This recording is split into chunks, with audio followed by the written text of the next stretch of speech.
ಸಂಜೀವಿನಿ reiki ಮತ್ತು ಹೆಪ್ನೋಸಿಸ್ centre. Intermittent fasting ಅಂದರೆ 8 hours ನೀವು ಊಟ ಮಾಡಿ ಏನು ಮಾಡಬೇಕು ಅದನ್ನು, ನೆಕ್ಸ್ಟ್ 16 ಅವರ್ಸು ಏನೂ ತಗೊಳ್ಳದೆ ಇರೋದಕ್ಕೆ ಅದನ್ನು ಇಂಟರ್ಮಿಟೆಂಟ್ ಫಾಸ್ಟಿಂಗ್ ಅಂತ ಹೇಳ್ತಾರೆ.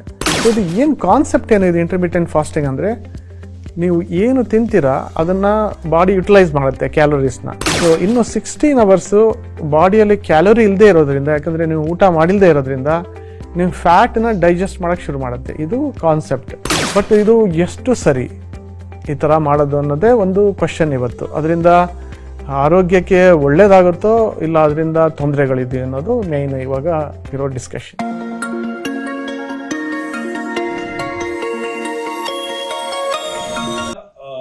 ಇಂಟರ್ಮಿಟೆಂಟ್ ಫಾಸ್ಟಿಂಗ್ ಅಂದ್ರೆ ಬೇಸಿಕಲಿ ತುಂಬಾ ಜನರಿಗೆ ಅದು ಐಡಿಯಾ ಇಲ್ಲ. ಸುಮ್ಮನೆ ಫಾಸ್ಟಿಂಗ್ ಮಾಡ್ತಾ ಇಲ್ಲ, ಇಂಟರ್ಮಿಟೆಂಟ್ ಫಾಸ್ಟಿಂಗ್ ಅಂತ. ಏನ್ ಸರ್ ಇಂಟರ್ಮಿಟೆಂಟ್ ಫಾಸ್ಟಿಂಗ್ ಅಂತ? ಇಂಟರ್ಮಿಟೆಂಟ್ ಫಾಸ್ಟಿಂಗ್ ಅಂದರೆ 8 ಅವರ್ಸ್ ನೀವು ಊಟ ಮಾಡಿ ಏನು ಮಾಡಬೇಕು ಅದನ್ನು, ನೆಕ್ಸ್ಟ್ 16 ಅವರ್ಸು ಏನೂ ತಗೊಳ್ಳದೆ ಇರೋದಕ್ಕೆ ಅದನ್ನು ಇಂಟರ್ಮಿಟೆಂಟ್ ಫಾಸ್ಟಿಂಗ್ ಅಂತ ಹೇಳ್ತಾರೆ. ಅದರಲ್ಲಿ ಇನ್ನೂ ಡಿಫ್ರೆಂಟ್ ಮೆಥಡ್ ಇರುತ್ತೆ. ಒಂದು ಸಲ ನೀವು ಅದನ್ನು 5 ಡೇಸ್ ಆ ಥರ ಮಾಡಿ ಇನ್ನೊಂದು 2 ಡೇಸ್ ರಿಲ್ಯಾಕ್ಸ್ ಮಾಡ್ಬೋದು.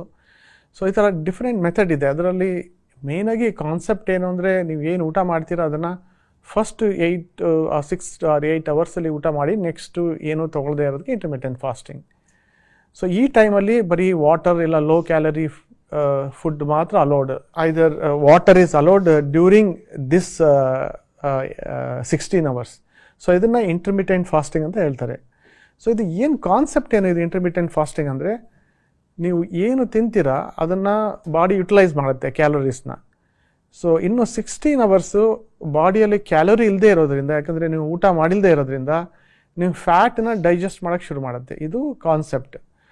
ಸೊ ಇದನ್ನು ತುಂಬ ದಿವಸದಿಂದ ನಮ್ಮ ಇಂಡಿಯಾದಲ್ಲೂ ಫಾಲೋ ಮಾಡ್ತಾರೆ. ಕೆಲವು ಜನ ಮಾರ್ನಿಂಗ್ ಬ್ರೇಕ್ಫಾಸ್ಟ್ ಮಾಡಲ್ಲ, ಡೈರೆಕ್ಟಾಗಿ 10 o'clock ಊಟ ಮಾಡ್ತಾರೆ, ಆಮೇಲೆ ಸಾಯಂಕಾಲ 6 o'clock ಊಟ ಮಾಡ್ತಾರೆ, ಓನ್ಲಿ 2 meals ಮಾಡ್ತಾರೆ. ಈ ಥರ ತುಂಬ ಸೆಂಚುರೀಸಿಂದ ನಾವು ಫಾಲೋ ಮಾಡ್ತಾ ಬರ್ತಾ ಇದ್ದೀವಿ. ಬಟ್ ಇದನ್ನು ಯಾರು ಇಂಟರ್ಮಿಟೆಂಟ್ ಫಾಸ್ಟಿಂಗ್ ಅಂತ ಹೇಳಿಲ್ಲ, ಅವರ ಲೈಫ್ ಸ್ಟೈಲೇ ಹಂಗಿರುತ್ತೆ. ಬಟ್ ಇದು ಎಷ್ಟು ಸರಿ ಈ ಥರ ಮಾಡೋದು ಅನ್ನೋದೇ ಒಂದು ಕ್ವಶನ್ ಇವತ್ತು. ಅದರಿಂದ ಆರೋಗ್ಯಕ್ಕೆ ಒಳ್ಳೇದಾಗುತ್ತೋ ಇಲ್ಲ ಅದರಿಂದ ತೊಂದರೆಗಳಿದೆಯೋ ಅನ್ನೋದು ಮೇಯ್ನ್ ಇವಾಗ ಇರೋ ಡಿಸ್ಕಷನ್. ಸಂಜೀವಿನಿ ರೇಖಿ ಮತ್ತು ಹೆಪ್ನೋಸಿಸ್ ಸೆಂಟರ್. ಇಲ್ಲಿ ಡಿಪ್ರೆಷನ್, ವಿದ್ಯಾರ್ಥಿಗಳಿಗೆ ಏಕಾಗ್ರತೆ ಮತ್ತು ನೆನಪಿನ ಶಕ್ತಿ, ಆರ್ಥಿಕ ಸಮಸ್ಯೆ, ಪೂರ್ವಜನ್ಮ ಹಾಗೂ ಪ್ರೇತಾತ್ಮ ಸಮಸ್ಯೆ, ತುಂಬಾ ದಿನಗಳಿಂದ ಆಸ್ಪತ್ರೆಯಲ್ಲಿ ವಾಸಿಯಾಗದ ಸಮಸ್ಯೆಗಳು ಹಾಗೂ ಮಾಟ ಮಂತ್ರ ಮತ್ತು ನೆಗೆಟಿವ್ ಎನರ್ಜಿಗಳನ್ನು ರೇಖಿ ಮತ್ತು ಹಿಪ್ನೋಟಿಸಿಸ್ ಅಂದರೆ ಆತ್ಮಚಿಕಿತ್ಸೆ ಮುಖಾಂತರ ಗುಣಪಡಿಸಲಾಗುವುದು ಮತ್ತು ರೇಖಿ ಮತ್ತು ಹಿಪ್ನೋಟಿಸಿಸ್ ವಿದ್ಯೆಗಳನ್ನು ಹೇಳಿಕೊಡಲಾಗುವುದು. ಈ ವಿದ್ಯೆಯನ್ನು ಕಲಿಯುವುದರ ಉಪಯೋಗ 8 ಚಕ್ರಗಳನ್ನು ಶುದ್ಧಿಗೊಳಿಸುವುದು, ದೇಹದ ಔರವನ್ನು ರಕ್ಷಿಸಿಕೊಳ್ಳುವುದು, ನೆಗೆಟಿವ್ ಎನರ್ಜಿಗಳಿಂದ ದೇಹವನ್ನು ಪಾಸಿಟಿವ್ಗೊಳಿಸಲು, ಬುದ್ಧಿಯನ್ನು ಚುರುಕುಗೊಳಿಸಿ ಏಕಾಗ್ರತೆ, ನೆನಪಿನ ಶಕ್ತಿ ಹೆಚ್ಚಿಸಿಕೊಳ್ಳಲು, ಇಷ್ಟಾರ್ಥಗಳನ್ನು ನೆರವೇರಿಸಿಕೊಳ್ಳಲು ಎಲ್ಲಾ ವಯಸ್ಸಿನವರು ಕಲಿಯಬಹುದಾದ ಸರಳ ವಿದ್ಯೆ. ಎಂದೇ ಭೇಟಿ ಕೊಡಿ ಸಂಜೀವಿನಿ ರೇಖಿ ಮತ್ತು ಹಿಪ್ನೋಟಿಸಿಸ್ ಸೆಂಟರ್. ಹೆಚ್ಚಿನ ಮಾಹಿತಿಗಾಗಿ ಸಂಪರ್ಕಿಸಿ ರೇಖಿ ಮಾಸ್ಟರ್ ಮತ್ತು ಹಿಪ್ನೋಟಿಸಿಸ್ ತಜ್ಞರಾದ ವಿ ಭರಣಿ ರಾಜು. ವಿಳಾಸ ಶಾರ್ಟ್ ಟರ್ಮ್ ಅಲ್ಲಿ ಆದ್ರೆ ಒಂದಿಷ್ಟು ಜನ ನಾನು ನೋಡಿರ್ತೀನಿ, ನೀವು ನೋಡಿರ್ತೀನಿ, ಇಂಟರ್ಮಿಟೆಂಟ್ ಫಾಸ್ಟಿಂಗ್ ಮಾಡ್ತಿರೋದು ವೆಯ್ಟ್ ಲಾಸ್ ಆಗುತ್ತೆ, ಒಂದಿಷ್ಟು ಹೆಲ್ತ್ ಇಂಪ್ರೂವ್ ಆಗುತ್ತೆ. ನಿಜಾನಾ ಇಂಟರ್ಮಿಟೆಂಟ್ ಫಾಸ್ಟಿಂಗ್ ಮಾಡೋದ್ರಿಂದ ವೆಯ್ಟ್ ರಿಡಕ್ಷನ್ ಆಗಬಹುದಾ ಅನ್ನೋದು ಒಂದು ಪಾಯಿಂಟ್. ಎರಡನೇದು, ಲಾಂಗ್ ರನ್ ಅಲ್ಲಿ what might be the side effect of intermittent fasting? ಇವಾಗ ಇಂಟರ್ಮಿಟೆಂಟ್ ಫಾಸ್ಟಿಂಗಿಂದ ಡೆಫಿನೆಟಾಗಿ ಶಾರ್ಟ್ ಟರ್ಮಲ್ಲಿ ಕೆಲವು ಅಡ್ವಾಂಟೇಜ್ ಇದೆ. ಅದೇನೆಂದರೆ, ಮೇಯ್ನಾಗಿ ನೀವು ಫ್ಯಾಟ್ ಡೈಜೆಸ್ಟ್ ಮಾಡೋದ್ರಿಂದ ವೆಯ್ಟ್ ರಿಡಕ್ಷನ್ ಆಗ್ಬೋದು ಕೆಲವು ಸಲ. ಬಟ್ ಇದು ಬರೀ ಇಂಟರ್ಮಿಟೆಂಟ್ ಫಾಸ್ಟಿಂಗ್ ಮಾಡೋದ್ರಿಂದ ಮಾತ್ರ ಆಗಲ್ಲ. ನೀವು ಏನು ಊಟ ಮಾಡ್ತೀರಾ ಅದು ಭಾಳ ಇಂಪಾರ್ಟೆಂಟ್ ಆಗುತ್ತೆ. ಫಸ್ಟ್ 8 ಅವರ್ಸ್ ನೀವು high calorie high fat diet ತೊಗೊಂಡ್ರೆ ಹೆಂಗೆ ವೆಯ್ಟ್ ರಿಡಕ್ಷನ್ ಆಗುತ್ತೆ?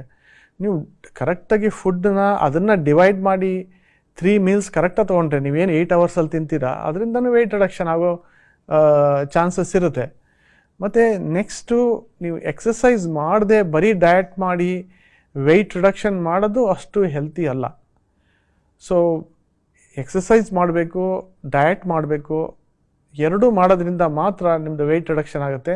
ಈ ಥರ ಶಾರ್ಟ್ ಕಟ್ ಮಾಡೋದ್ರಿಂದ ವೆಯ್ಟ್ ರಿಡಕ್ಷನ್ ಆಗ್ಬೋದು, ಬಟ್ ಲಾಂಗ್ ಟರ್ಮ್ ನಿಮ್ಮ ಹೆಲ್ತ್ ಮೇಲೆ ಎಫೆಕ್ಟ್ ಆಗೋ ಚಾನ್ಸಸ್ ಇರುತ್ತೆ. ಈಗ ಒಂದು ಜರ್ನಲ್ ಪ್ರಕಾರ ಈಗ ಲಾಂಗ್ ರನ್ ಅಲ್ಲಿ ಇಂಟರ್ಮಿಟೆಂಟ್ ಫಾಸ್ಟಿಂಗ್ ಮಾಡೋದ್ರಿಂದ the risk increases on the cardiovascular ಅಂತ ಹೇಳ್ತೀವಿ. ಏನ್ ಸರ್ ಅದು ಅವ್ರ ಪ್ರಕಾರ ಏನಾಗುತ್ತೆ? ಸಿ ಈ ರಿಪೋರ್ಟ್ ಏನು ಬಂದಿದೆ ಅದು ಪಾಸಿಟಿವ್ ಸೈಡ್ ತೊಗೊಂಡ್ರೆ ಆ ಸ್ಟಡಿ ಬಗ್ಗೆ ಅದು 20,000 ಪೇಷಂಟ್ಸ್ನ 8 years ಫಾಲೋ ಅಪ್ ಮಾಡಿದ್ದಾರೆ. ಅದು good study. But negative side ತೊಗೊಂಡ್ರೆ ಇದು ಪಿಯರ್ ರಿವ್ಯೂಡ್ ಆರ್ಟಿಕಲ್ ಅಲ್ಲ. ಇದು just submitted to the conference. So ಇದರಿಂದ ನಾವು ಒಂದು ಸ್ಟಡಿ ನೋಡಿ ಯಾವುದೇ ಗೈಡ್ಲೈನ್ಸ್ ಮಾಡೋಕ್ಕಾಗಲ್ಲ. ಸೊ ಈ ಥರ ಕೆಲವು ಸ್ಟಡೀಸ್ ಬಂದರೆ ಈ ಥರ ರಿಪೋರ್ಟು ಕನ್ಸಿಸ್ಟೆಂಟ್ ಆಗಿದ್ದರೆ ಆವಾಗ ಅದರ ಮೇಲೆ ಗೈಡ್ಲೈನ್ಸ್ ಮಾಡ್ತಾರೆ, ಅದನ್ನು ನಾವು ಡೆಫಿನೆಟಾಗಿ ತೊಗೋಬೋದು. ಅಟ್ ಪ್ರೆಸೆಂಟ್ ಒಂದೇ ಒಂದು ಸ್ಟಡಿಯಿಂದ ನಾವು ತೊಗೊಳಕ್ಕಾಗಲ್ಲ. ಬಟ್ ಆದರೂ ಆ ಸ್ಟಡಿಯಲ್ಲಿ ಏನು ಇಂಟರ್ಮಿಟೆಂಟ್ ಫಾಸ್ಟಿಂಗ್ ಮಾಡೋದ್ರಿಂದ it will increase the risk of heart disease ಅಂತ ಹೇಳ್ತಾರೆ. ಸೊ ಅದರಲ್ಲಿ ಕೆಲವು ಪೇಷಂಟ್ಸ್ಗೆ ಅವರು ಡೈರೆಕ್ಟ್ ಕ್ವಶನ್ ಕೇಳಿ ಆನ್ಸರ್ ತೊಗೊಂಡಿದ್ದಾರೆ ವಿನಃ ಅದನ್ನು ತುಂಬ ಕ್ಲಿಯರ್ ಕಟ್ಟಾಗಿ ಫಾಲೋ ಅಪ್ ಮಾಡಿಲ್ಲ. ಅದು ಒಂದು ನೆಗೆಟಿವ್ ಪಾಯಿಂಟ್ ಇದೆ ಸ್ಟಡಿಯಲ್ಲಿ. ಸೊ ಅದರಿಂದ at is a face value we can't take it as 100% if you do this it will happen. ಯಾಕಂದರೆ ನಮ್ಮ ಇಂಡಿಯಾದಿಂದನೂ ತುಂಬ ಸೆಂಚುರಿಗಳಿಂದ ಕೆಲವು ಜನ ಇದನ್ನು ಮಾಡ್ಕೊಂಡು ಬಂದಿದ್ದಾರೆ. ಬಟ್ ನನಗೇನು ಹೇಳೋದಂದರೆ, ನೀವು ಈ ಥರ ಫಾಸ್ಟಿಂಗ್ ಮಾಡಿ ವಾಟ್ ಈಸ್ ಇಂಪಾರ್ಟೆಂಟ್ ಅಂದರೆ quality of food, what you eat during that period is important. Second thing is exercise is important. You should not gain weight. ಮತ್ತು ಯಾವುದು ಹಾರ್ಟ್ಗೆ ರಿಸ್ಕ್ ಇರುತ್ತೆ ಅದನ್ನು ಮಾಡಬಾರ್ದು. ಫಾರ್ ಎಕ್ಸಾಂಪಲ್ ಡಯಾಬಿಟಿಸ್ ಇದ್ದರೆ ಡಯಾಬಿಟಿಸ್ ಕಂಟ್ರೋಲ್ ಇಟ್ಕೋಬೇಕು. Smoking ಮಾಡ್ತಾಯಿದ್ರೆ smoking stop ಮಾಡಬೇಕು. Obesity ಇದ್ದರೆ ವೆಯ್ಟ್ ಕಡಿಮೆ ಮಾಡಬೇಕು. Don't take it short cut. Do exercise, do diet and